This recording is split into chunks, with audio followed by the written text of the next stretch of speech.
Nasib Edward Tanur banyak dikatakan tak jauh berbeda dengan Rafael Alun. Kasus yang menimpa sang anak membuatnya harus menghadapi status nonaktif dari partai pengusungnya, PKB. Nestapa Edward Tanur dan Rafael Alun kemudian banyak dinilai serupa meski tak benar-benar sama. Kedua sosok ini memiliki pekerjaan dan jabatan yang terhormat dengan harta kekayaan yang jelas tidak berkekurangan.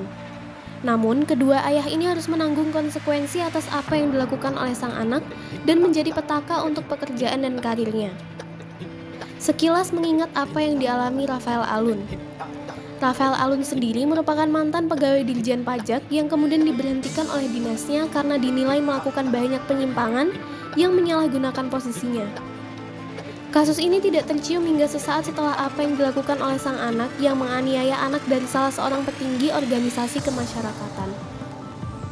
Penganiayaan yang dilakukan berujung pada korban yang sampai harus menjalani rehabilitasi fisik dan mental karena berbagai perlakuan fisik yang keras padanya.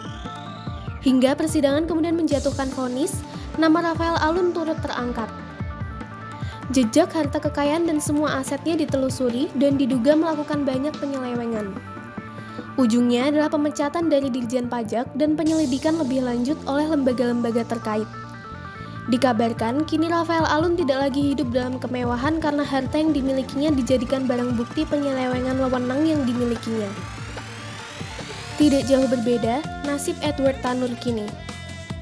Seperti mengulang kejadian yang masih segar dalam ingatan publik, baru-baru ini putra dari Edward Tanur, salah satu petinggi di DPP PKB dan anggota Komisi 4 DPR RI, juga melakukan tindakan kriminal.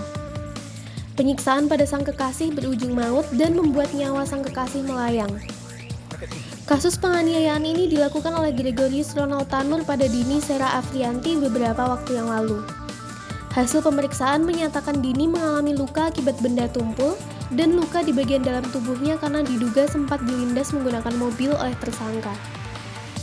Buntut dari kasus ini sendiri adalah Sekretaris Jenderal DPP PKB Hasanuddin Wahid mengatakan bahwa Edward dinonaktifkan agar dapat fokus pada penyelesaian kasus yang dialami oleh putranya. Semua tugasnya di komisi dihentikan sehingga dapat memberikan konsentrasi penuh pada putranya. Terbaru, dikabarkan bahwa pasal yang dikenakan pada pelaku penganiayaan ini bukanlah pembunuhan. Tidak sedikit yang berspekulasi bahwa hal ini karena pengaruh sang ayah yang besar sehingga ia terhindar dari pasal berat. Itu tadi sekilas nestapa Edward Tanur dan Rafael Alun yang sama-sama harus menghadapi petaka karena ulah sang anak.